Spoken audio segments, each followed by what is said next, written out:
Hermanos, Dios lo bendiga a todos en el nombre del Señor Jesucristo.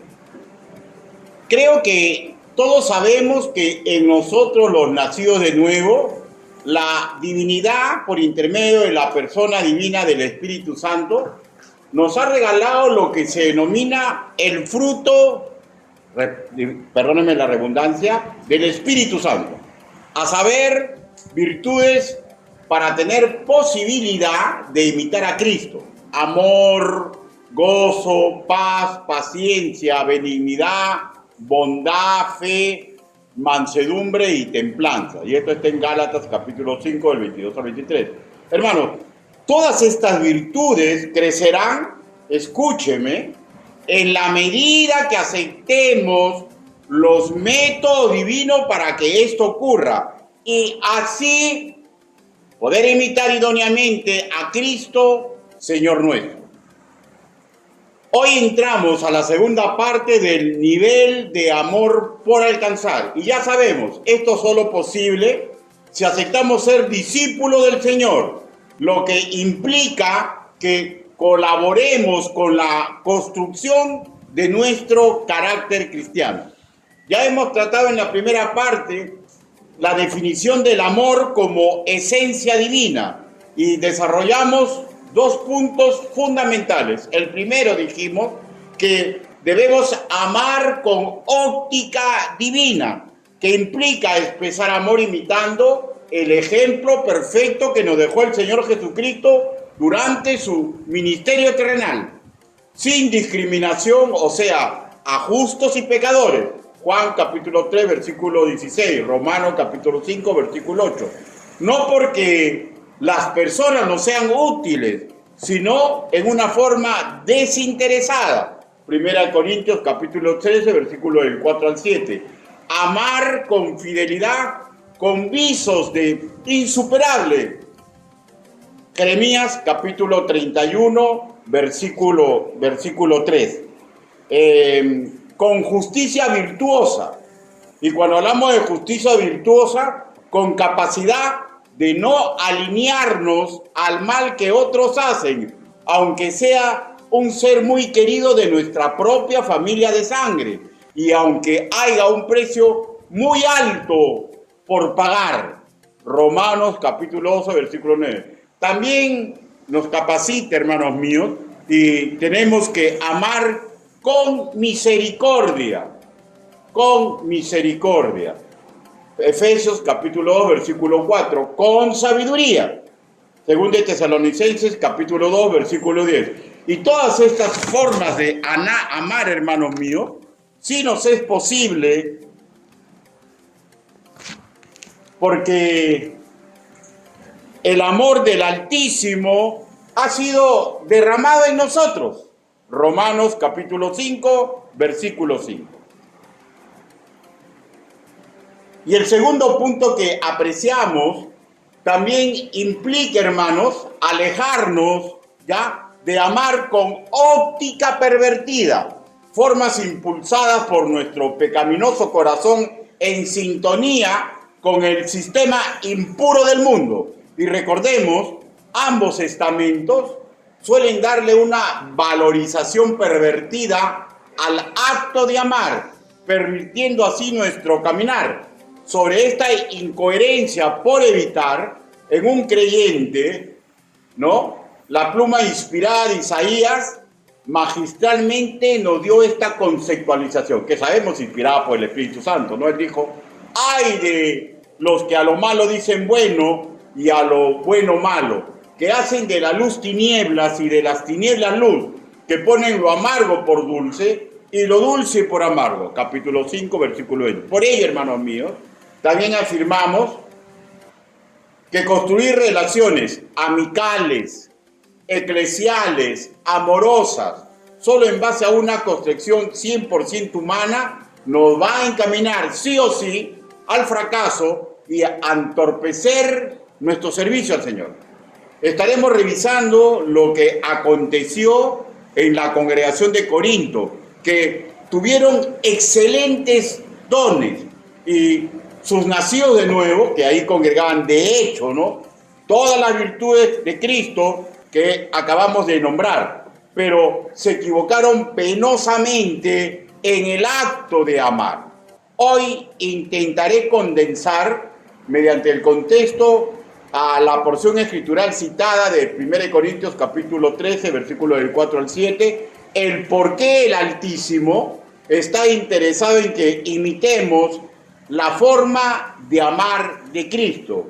Y vuelvo a resaltar que la congregación de Corinto fue muy bendecida en todos los aspectos, pero al mismo tiempo tenían excesivo orgullo, y esto provocó en ellos vivir en carnalidad, provocó en ellos divisiones, situaciones, hermanos míos, por lo cual fue reprendida, de tal manera que algunos teólogos nombran la primera epístola del apóstol Pablo, que les mandó como la carta de lágrimas. Por último, antes de tocar el primer punto, recordemos, y esto es sumamente importante, nosotros los seres humanos no hemos inventado ni creado la forma correcta de amar. Esto es una construcción divina que nace de su propia esencia. Por eso es que el amor nunca falla. Lo que falla es el acto de amar. Por eso el Señor nos enseña la forma correcta de hacerlo y la forma en que dicho acto no es un amor correcto. Sin más, hermanos míos, permítanme que los guíe en una oración congregacional. Inclinen su rostro. Bendito Padre Celestial, todos los que hoy congregamos sabemos que no existe ser humano digno de predicar ni enseñar el Evangelio. Padre mío, pero usted me ha permitido hoy exponerse. Hable, Señor Yahvé, permita que el trabajo que he elaborado para usted golpee nuestra mente, nuestro corazón, mi Dios, para que retengamos la forma correcta de amar, Señor, y que quitemos de nuestro accionar una forma, Señor, que más tendríamos que llamarla desamor. Ayúdenos, Padre Santo. Así le pedimos, así le suplicamos, en el nombre del Señor Jesucristo. Amén. Primer punto. En una iglesia pueden haber valiosos dones repartidos entre verdaderos nacidos de nuevo, pero si falla en el acto de amar, fallará en casi todo. Repito, en una iglesia pueden haber valiosos dones repartidos entre verdaderos nacidos de nuevo, pero si estos fallan en el acto de amar, van a fallar en casi todo. ¿Ya? Primera de Corintios, capítulo 13.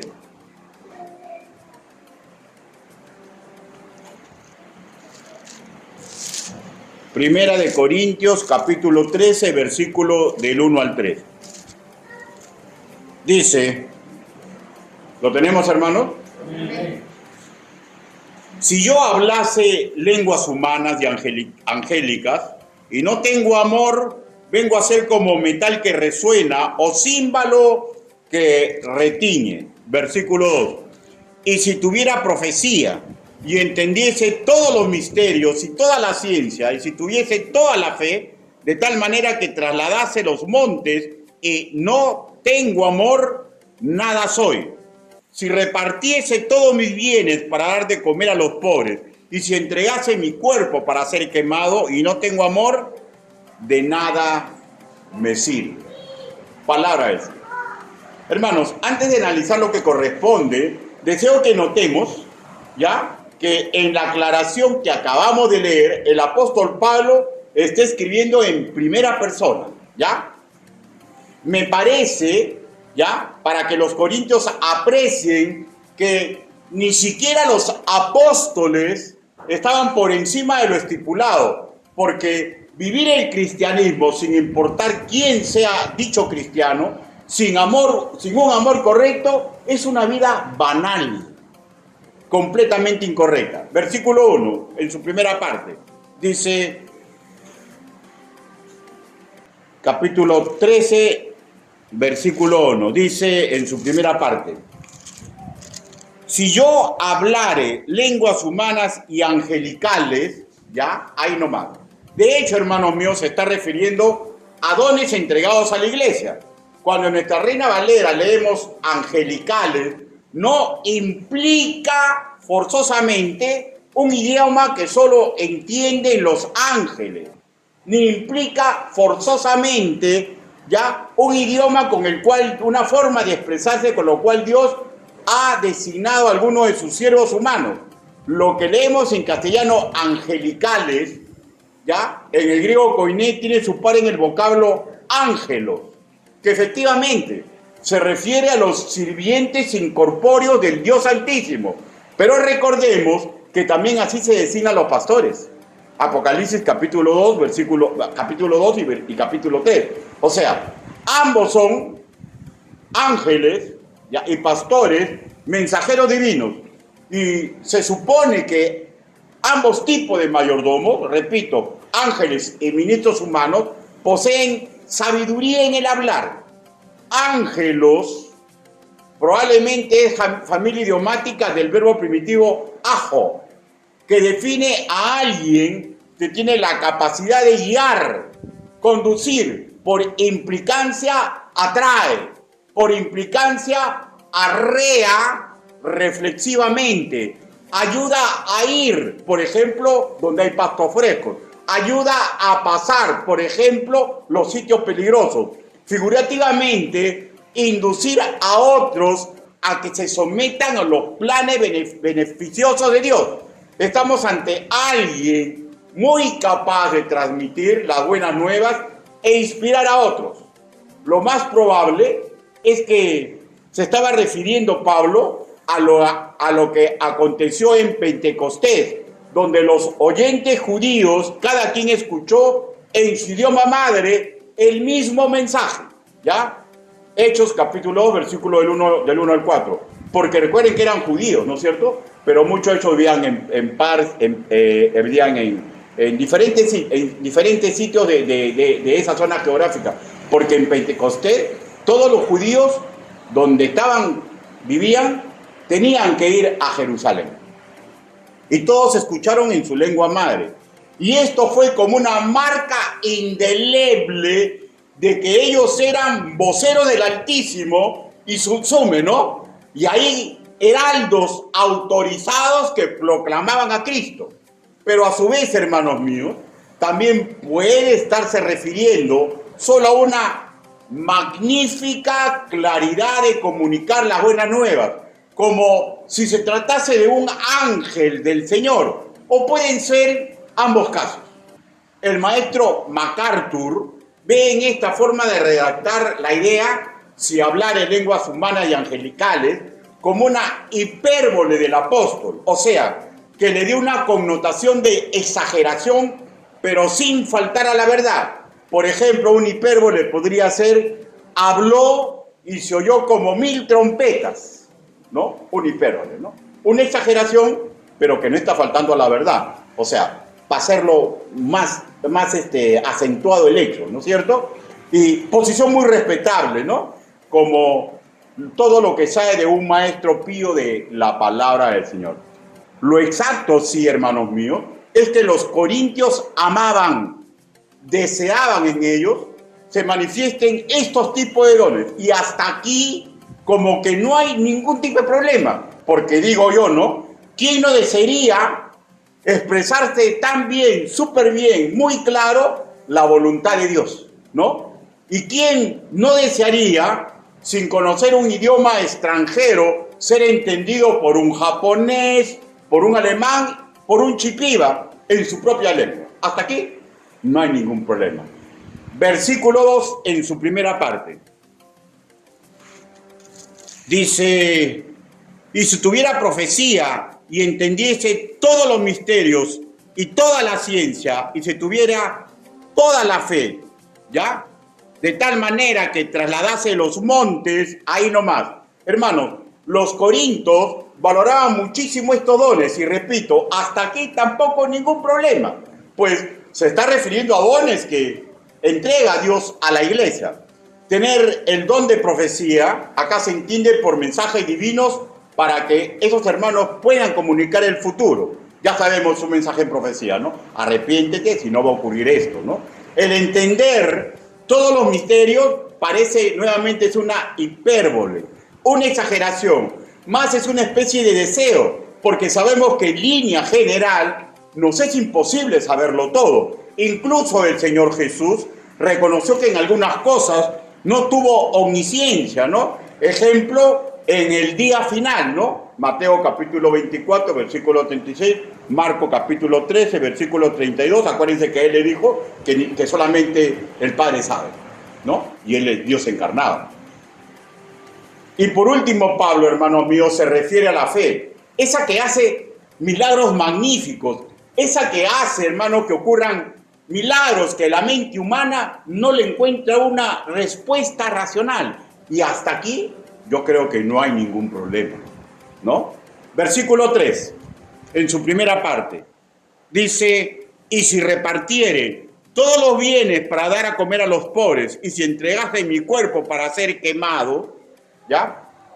Y aquí ya como que entra algo un poquito contradictorio, ¿no? O sea, al simple razonar, ¿no? Porque hablamos de hermanos en Cristo, los corintios, que estaban perdiendo un poco la brújula de su mirada al Altísimo, ¿no? Pero esta forma de expresarse, hermanos míos, que habla el apóstol Pablo, que les atraía el sacrificio, ¿ya? O sea, es muy interesante, ¿no? Tengo la sensación que eso de dar de comer era como un acto de filantropía, y eso de dejarse martirizar como un acto heroico. Todo esto acciones que de hecho aumentarían su reputación, ¿ya? Que hablaren bien de ellos, que lo distinguiera en su comunidad eclesial. Pero quiero que notemos, hermanos míos, que los tres aspectos nombrados por los tres versículos, por sí solos, o sea, desear tener este tipo de dones, ¿ya? Sin ningún agregado más, no es para nada negativo. Pero en los tres se repite idéntica advertencia: si no tengo amor. Y aquí entra la clarinada de alerta: si no tengo amor. Y ojo que vuelvo a repetir, Pablo está hablando en primera persona para que ellos se den cuenta, ¿ya?, de que ni siquiera los apóstoles están libres de esta fórmula que Dios presenta. Y sin los apóstoles, ningún pastor, ningún diácono, ningún oficial de una iglesia, ningún creyente en Cristo. Versículo 1 en su segunda parte. Dice: y no tengo amor, y acá viene, vengo a ser como metal que resuena o címbalo que retiñe. O sea, escúcheme por favor. Sin una correcta forma de amar, manifestar este don tan magnífico solo es mucho ruido. Es un simple espectáculo. Ya Pablo, en el capítulo 14, doctrinaría sobre este y sobre otros dones durante un culto público, ¿no? Que lo usaban como un espectáculo en la práctica, ¿no? Y Pablo, pues, muy sesudo, inspirado por el Espíritu Santo, comienza, no, él no niega los dones, dice, no, está bien, pero háganlo conforme debe hacerlo, ¿no? Y comienza a doctrinar, ¿ya? Versículo 2, resalte nada soy. 13, versículo 2, dice la segunda parte. Veámoslo todo. Y si tuviera profecía y entendiese todos los misterios y toda la ciencia, si tuviese toda la fe, de tal manera que trasladase los montes, resalte. Y no tengo amor, nada soy. Resalte, nada soy. Los que tengan don de profecía, los que tengan toda la ciencia escritural y la capacidad de hacer el milagro, pero veremos ahí, es una hipérbole, ¿no? Porque nadie tiene toda la ciencia escritural, porque hay ciencia, hermanos míos, que Dios la reserva y la llamamos misterio, ¿no? Pero está haciendo otra vez una hipérbole, ¿no? Pero los que tengan, mejor dicho, gran capacidad de profecía, conozcan mucho de la ciencia bíblica, ¿ya? Y que incluso mediante sus peticiones al Altísimo ocurren milagros, pero si fallan en el acto de amar, son como la nada. En el griego koiné y en cualquier idioma, nada es nada, implica ausencia de todo. Y si así, porque si no hay amor, no hay ningún valor ante Dios por estas acciones. Versículo 3, segunda parte. Dice, leámoslo todo. Y si repartiese todos mis bienes para dar de comer a los pobres, y si entregase mi cuerpo para ser quemado, y no tengo amor, resalte, de nada me sirve. De nada me sirve. O sea, ser filántropo sin amor no sirve de nada al creyente. No sirve de nada para la gloria del Altísimo, ni para adelanto del reino. Y si no sirven, por ejemplo, mis dádivas, mis limosnas, mis ofrendas, y si no sirve toda acción sacrificada, implica que dichas obras van a ser quemadas como hojarasca cuando los libros de aquel creyente sean abiertos, según de Corintios capítulo 5, versículo 10. ¿Cuándo van a ser? En el tribunal de Cristo. Y repito, si esto aplica para el apóstol Pablo y para sus 12 iguales que andaron con el Señor Jesús, ya saben, ¿no? Uno de ellos fue descartado y se nombró un nuevo apóstol, ¿no? ¿Ya? Se aplican para ellos, aplicaba para todos los de Corinto y aplica para todos nosotros, ¿ya? Porque ninguno estamos sobre esto. Voy a poner un ejemplo que ya se aproxima.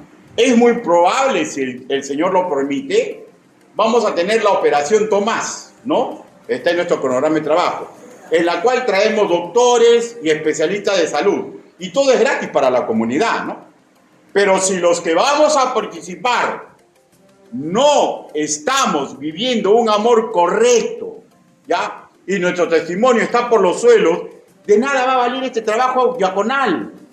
Va a ser solamente ruido de filantropía, sin valor para las cosas del reino. Porque, escúcheme y grábeselo, porque si una comunidad eclesial vive chismeando, si una unidad eclesial vive peleando, si vive irrespetando a otros, está trabajando, hermanos míos, viviendo un amor corrupto.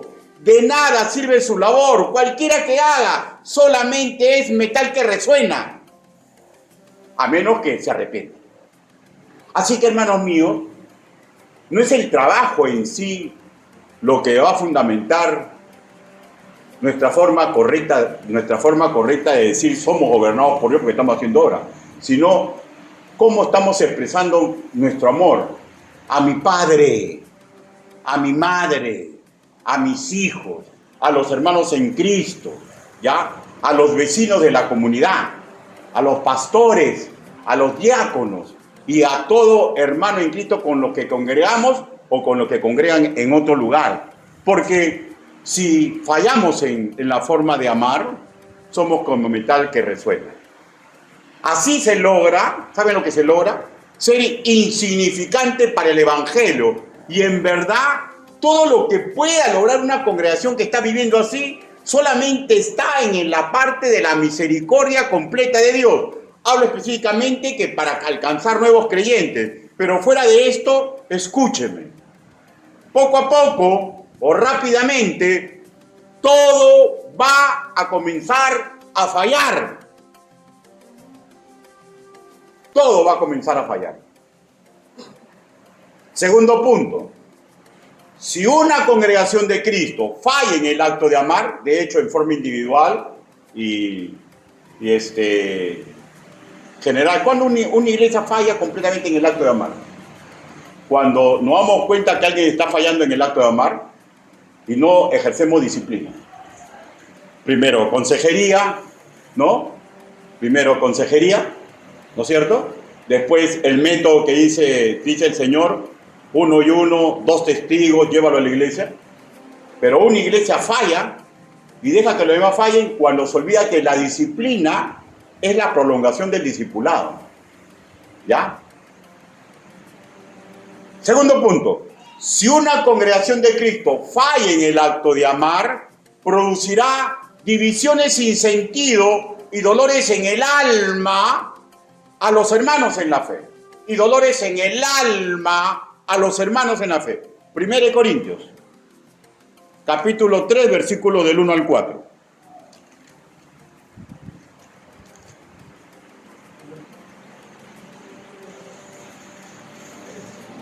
Primera de Corintios, capítulo 3.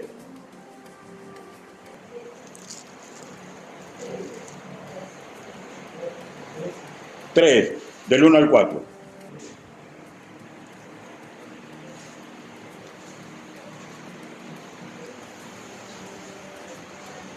Dice, de manera que yo, hermanos, no pude hablaros como espirituales, sino como a carnales, como a niños en Cristo.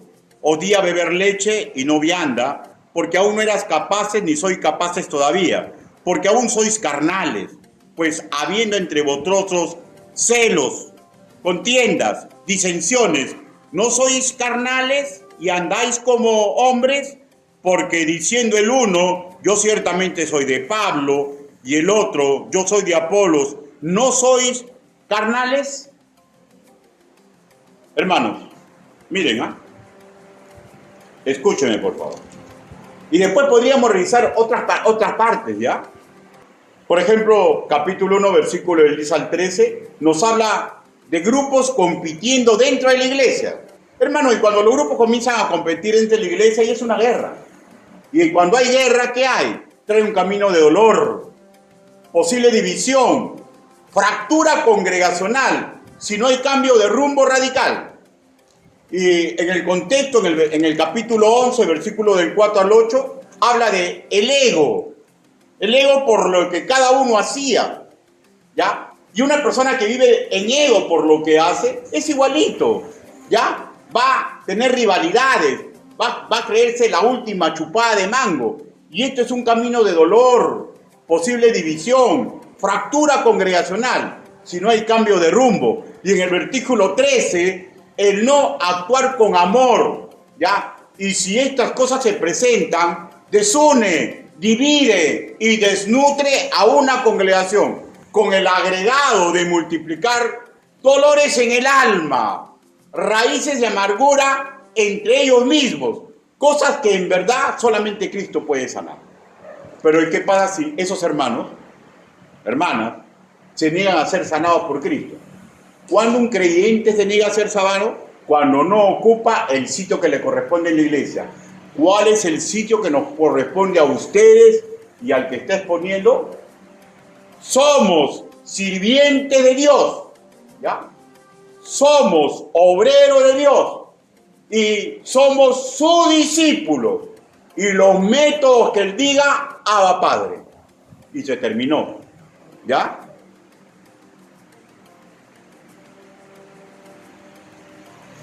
Porque sin amor, los dones espirituales y trabajos eclesiales son inútiles. Ahora, incluso, hermanos míos, la magnífica ordenanza de la cena del Señor, cuando se realiza sin amor, ¿ya? O sea, ya saben el Señor cómo dice, no, perdonen unos a otros, ámense unos a otros, compréndanse unos a otros. Pero si uno cena sin aplicar una correcta relación de amor, en esa condición, incluso esta ordenanza magnífica para recordar la muerte del Señor Jesucristo, es contraproducente para el cuerpo de Cristo. Porque no cenamos para que nos vean, cenamos porque es un mandato del Señor, pero que tenemos que recurrir a las ordenanzas que Él nos da. 1 Corintios, capítulo 11.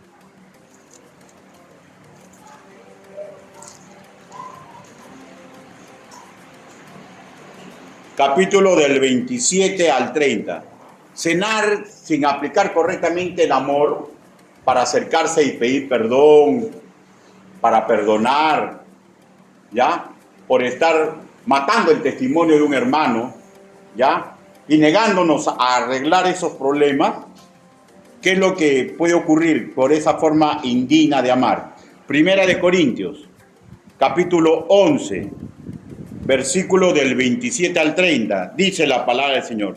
De manera que cualquiera que comiere este pan o bebiere esta copa del Señor indignamente, será culpado del cuerpo y de la sangre del Señor. Por tanto, pruébese cada uno a sí mismo y coma así del pan y coma y beba de la copa, porque el que come y bebe indignamente, sin discernir el cuerpo del Señor, juicio come y bebe para sí. Por lo cual hay muchos enfermos y debilitados entre vosotros, y muchos duermen. Y muchos duermen. ¿Por qué? Porque quien congrega, escúcheme, porque quien congrega y se acostumbra a no perdonar, porque quien congrega y se acostumbra a no pedir perdón, hablamos que no están usando los métodos bíblicos para arreglar problemas interpersonales, esto es desamor.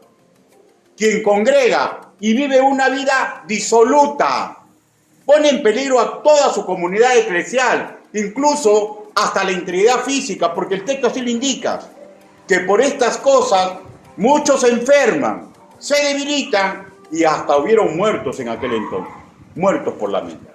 1 Corintios capítulo 11, versículo 30. Se entiende, hermanos míos, que los hermanos en Corinto, que ameritaron esta carta, deseaban estos dones, ¿no? Ahora, pero es claro que no lo deseaban en primera instancia para servir a Dios, sino para ser preeminentes en su sociedad, ¿ya? Para enorgullecerse, somos los de Corinto, hermanos de Efesios, somos los de Corinto, ¿ya? O sea, era su orgullo, hermanos míos, para ser preeminentes en una comunidad, en la comunidad donde ellos estaban y en la comunidad que los rodeaba, que eran hermanos en Cristo. Era orgullo, era ego, y no es así, eso no es una forma correcta de amar. Incluso había entre ellos, hermanos, escuchen ya, porque esto ya es tirado de los pelos, que se sentían orgullosos por las aventuras amatorias de un hijo en desmero del buen nombre de su padre, y de hecho por el honor del Altísimo. Amor corrupto por todos lados y de innumerables formas.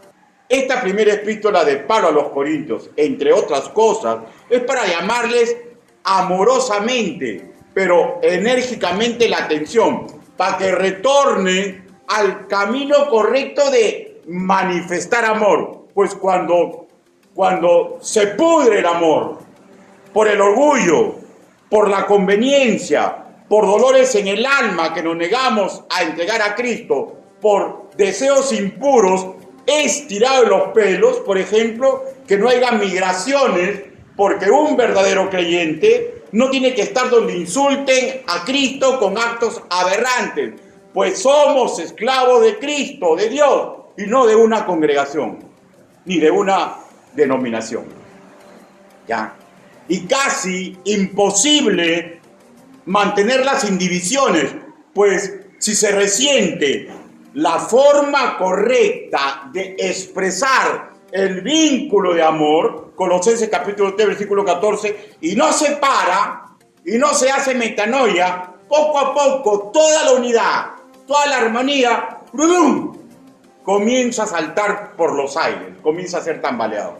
En una iglesia, hermanos míos, donde no se castiga al fornicario y al adúltero, en una iglesia donde hay pleitos sin sentido, en una iglesia donde no se ha aprendido a amar y respetar continuamente al pastor y a los oficiales, una iglesia donde el pastor y los oficiales usan a la grey en vez de imitar a Cristo, una congregación donde hay favoritos, una iglesia que desconoce y si los conoce, sabiéndolos, no aplica los mecanismos correctos para rehacer el camino del amar, enferma a la grey en general, corre a los obreros del Señor y crea pugnas entre los que ahí se quedan, porque comienzan a formarse grupitos, ¿están de acuerdo, no estamos de acuerdo? No es más fácil amar correctamente.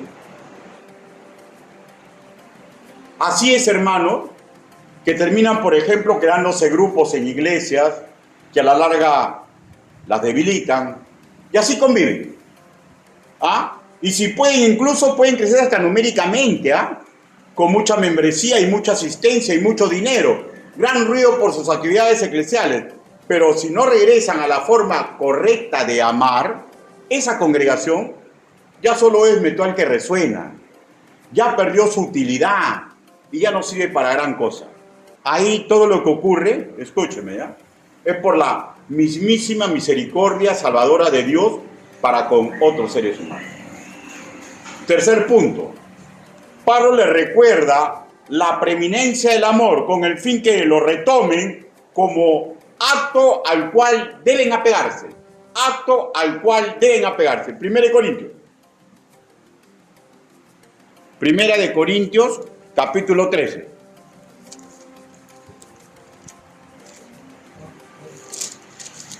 Primera de Corintios, capítulo 13. Versículo 13. Dice: y ahora permanecen la fe, la esperanza y el amor, estos tres, pero el mayor de ellos es el amor. Pablo le recuerda la preeminencia del amor, con el fin que retomen ya la forma de amar como acto al cual apegarse. El colofón, acabamos de ver, el colofón de este magnífico es distinguir que entre todas las magníficas virtudes y perfectas que Dios nos ha amado, hay preeminencia del amor. Y esto no es raro, hermanos míos. Por tanto, porque es la esencia de Dios, por tanto, que es la virtud que es la que engloba el vínculo del amor. Porque si se vicia la forma correcta de amar, todo lo demás, poco a poco o rápidamente, todo se va a echar a perder. Todo se va a echar a perder. El tema final del capítulo inicia en el versículo 8. Leámoslo, por favor. El amor nunca deja de ser, pero las profecías se acabarán y cesarán las lenguas y la ciencia acabará. Se hace ver que los dones cesarán, porque de hecho, hermanos míos, cuando estemos en el tercer cielo, no tendrán razón de ser. Pero el amor nunca acabará. Versículo 10. Dice: mas cuando venga lo perfecto, entonces lo que es en parte se acabará. Aquí reitera el mismo concepto. Ojo, hermanos míos, que a partir del versículo 8, ¿ya? Se habla solo del amor, ¿ya? Porque tiene preeminencia. Pero esto no implica que las otras virtudes que el Señor depositó en nosotros, mediante el Espíritu Santo, van a cesar. Porque son las virtudes de Cristo y las virtudes de Cristo no van a cesar, ¿ya? Sino que se resalta el amor porque es el vínculo por el cual el Señor nos perdonó, por lo cual el Señor nos tuvo misericordia, por lo cual nosotros tenemos que unirnos, el amor. El amor. Se distingue el amor, es porque esta virtud tiene que ser preeminente. Le distingue a ellos porque ellos fallaban en esto. Y el amor es lo que los corintios debieron usar correctamente. Y lo mismo todos los creyentes de todos los tiempos. Hermano, no estaba mal que desearan poseer dones. Eso en sí mismo es magnífico. Pero deberían regresar a la base primígena. ¿Para qué quiero que Dios me dé algo? ¿Para mi beneficio? ¿Para mi ego? ¿O para que la gloria de Dios sea cantada? Y esta pregunta tiene que dársela a todo creyente. ¿Para qué usted quiere que Dios le dé algo? ¿Para su beneficio? ¿Ya? ¿Para su ego? ¿O para que la gloria de Dios sea cantada? Porque de hecho, si yo pido para que la gloria de Dios sea cantada, también va a venir en mi beneficio. Porque Dios es un perfecto arquitecto, ¿no? Dios está presente en lo macro y nunca se olvide lo micro, que somos nosotros. No estaba mal que deseaban por tener dones, ¿ya? Pero tenían que regresar a la braje primigenia. Sin amor, nada sirve. Sin amor, nada vale. Sin amor, todo es ruido estrepitoso. Por todo, hermanos míos, sin una correcta aplicación del amor, se va a terminar resintiendo y corrompiendo. Y luego el versículo 9, leámoslo por favor. Dice: porque en parte conocemos y en parte profetizamos. Vuelve a reiterar, ¿no? Que incluso los más magníficos dones, ¿ya? No nos harán conocer los más recónditos secretos de Dios, ¿ya? Porque solamente en parte. Entonces, la primera parte es un epírbole, ¿no? Hace una exageración, ¿ya? ¿Ya? Pero sabemos que no es posible tener toda la fe, o sea, no veo que es posible tener toda la ciencia, porque somos seres humanos. Pero podemos tener magnífico, ¿no? los más magníficos dones no nos van a hacer conocer los más recónditos secretos de Dios. Mas el amor de Dios, cuando seamos transformados con el toque de trompeta para ir los brazos del Señor en el día final, el amor de Dios es lo que nos va a hacer conocer mucho más de los secretos de Dios que los dones. Porque hasta dice, ¿no?, que vamos a ser conocidos como fuimos conocidos. Y así espero, hermanos míos, que lo fundamentemos en nuestros corazones. Escúcheme, ¿ya? Y póngalo como una tilde en su mente y en su corazón. Si no aprendemos la forma correcta de amar, estaremos perdiendo lo mejor de lo mejor que nos ha sido entregado de la mano perfecta de Dios. Y expone un proceso lógico, ¿no? El apóstol Pablo, un proceso lógico de crecimiento espiritual que le ocurrió a él y que debería darse en todos los creyentes, hermanos míos. A mi modo de ver, es una ilustración para que ellos se dejen construir en su carácter cristiano por los métodos de Dios. Yo a veces escucho más, no aprendo nada, no, todo fallo. Hermano, no sea tan exigente como usted, porque a veces el niño es niño y tiene que pasar todo un proceso. El problema radica cuando nosotros no usamos los métodos de Dios y nunca pasamos de ser niños y adolescentes. Bueno, de ser niño no hay ningún problema, el problema es cuando se llega a ser adolescente. No existe un adolescente espiritual, pero usamos esta figura de la psicología, ¿ya?, para hablar de esto. Porque el proceso natural es que yo soy niño, con todas mis fallas, yo soy joven espiritual con todas mis fallas y virtudes, y yo soy adulto espiritual, y sigo fallando. Porque si hubiera perfección, perdone lo que voy a decir, ¿de qué valdría la gracia? La gracia es justamente porque somos sumamente imperfectos. Porque somos sumamente imperfectos. Versículo 11. 13:11 dice, acá está el proceso que acabo de describir.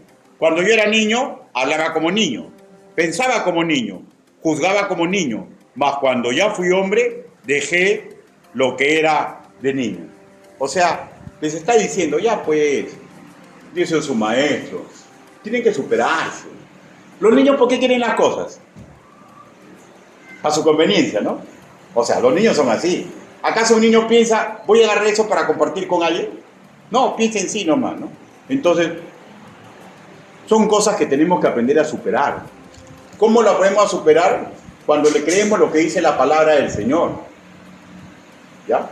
Y cuando sobre lo que nos parece aprendemos a ser obedientes. Y esto mismo le vuelve a recordar en otro tenor en 1 Corintios capítulo 14, versículo 20. Leámoslo, por favor. Dice, hermanos, no hay niños en el modo de pensar, sino ser niños en la malicia, pero maduros en el modo de pensar. ¿Ya? O sea, les hace recordar, hermanos, que están en una guerra contra el mal, pues. Y lo que sí es aceptable, parecernos en la nobleza y la pureza de los infantes, pero sin dejar de lado la astucia de un adulto guerrero de Cristo, que sabe lo que está en juego. ¿Sabe lo que está en juego si usted no aprende a amar correctamente? Escuchen. Dividir y crear dolores del alma en su familia. Dividir y crear dolores en el alma en hermanos en Cristo. ¿Y qué más, hermanos míos? Simple. Dios es un ser que siente. Darle tremenda tristeza a aquel que murió en la cruz, porque su hijo, a cual le ha depositado el amor, a cual le enseña la forma correcta de amar, se niega, nones con nones camarones. Y por último, hermanos míos, le recuerda la magnífica promesa para todo nacido nuevo, que va a superar en largo todos los dones que ellos deseaban obtener. Versículo 12, dice, ahora vemos por espejo oscuramente, mas entonces veremos cara a cara. Ahora conozco en parte, pero entonces conoceré cómo fui conocido. A mi modo de ver, recordarles todo que el amor desinteresado, sacrificado de Cristo, ha logrado por nosotros los creyentes. ¿Ya? Porque el Señor no se fijó en usted porque habla bonito, o porque es joven, o por la cosa que él podía hacer. Él se fijó en usted y en mí por amor desinteresado. Su gracia es así. Y el amor, miren lo que puede lograr. Lo que los dones por sí solos no van a poder. Tengo plenamente convencido que con estas palabras él le dice, vuelvo a repetir, todo lo que logra un amor desinteresado, sacrificado, ¿ya? Y que ellos agradecidamente se sometan por fin a las indicaciones que él les estaba dando, ¿ya? Que era el vocero del Espíritu Santo, para que aprendan, que entiendan la forma correcta de amar. Conclusiones. Punto número 1. Corinto, como todas las congregaciones de Cristo, todos hemos costado la sangre preciosa derramada en la cruz. Espero que esto sea perfecto aliciente para que todos nosotros intentemos mejorar en la forma de amar, que es, hermanos míos, lo que se puede pervertir, porque el amor nunca,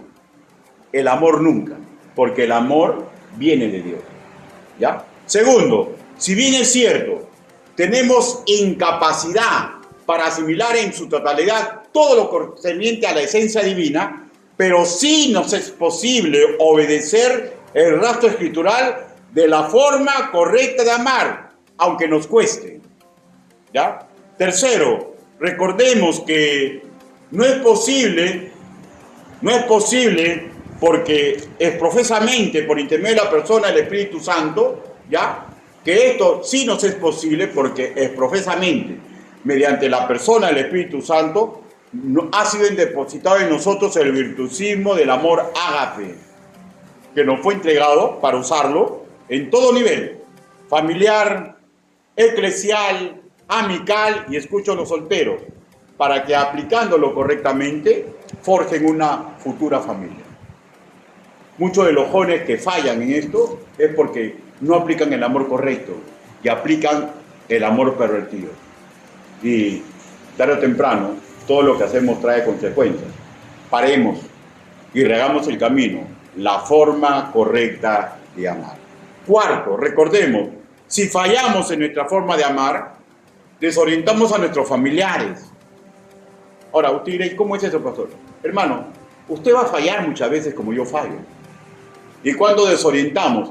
Porque decimos ser creyentes y nunca pedimos perdón. Y decimos ser creyentes, pero nos negamos a perdonar. Y ahí desorientamos a los demás. Porque ¿cómo yo oso decir que soy creyente si no perdono ni pido perdón? Y si así nos comportamos, desuniremos a nuestra congregación. Fallaremos en custodiar el testimonio de la iglesia que nos cobija y seremos un espectáculo sumamente desagradable para nuestros ángeles. Una última exhortación. Si en algo detectamos que estamos fallando en la forma de amar, por ego, por soberbia, por ignorancia, por desidia, porque tenemos un dolor en el alma sin resolver, solamente hay un camino valedero. Pedirle ayuda al Señor en oración, rehacer el rumbo, sometiendo a los métodos divinos, y yo le aseguro, si el Señor Jesús pudiera hablarle en ese momento, le diría, ¿dónde está tu negro corazón y lo que te acusa? Vete y vive en paz. Y si luego de escuchar el mensaje se da cuenta que va por buen camino, sienta gozo, sienta alegría, pero no se confíe, porque el enemigo no cesará en sus ataques y tampoco nuestro pecaminoso corazón y el sistema del mundo en colaborar con él, porque la trama es tumbar a aquellos sirvientes de Cristo que tienen que dar testimonio de la forma correcta de amar, porque el amor corrompido, cuando sale de un creyente, ¿ya? Hace unas escalinatas para que las personas vayan al infierno. Porque si yo no tengo una forma correcta de amar, ¿de qué Cristo puedo predicar? Inclinen su rostro. Vamos ahora.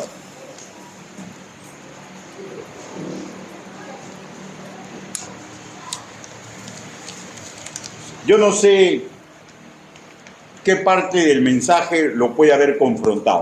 No lo sé.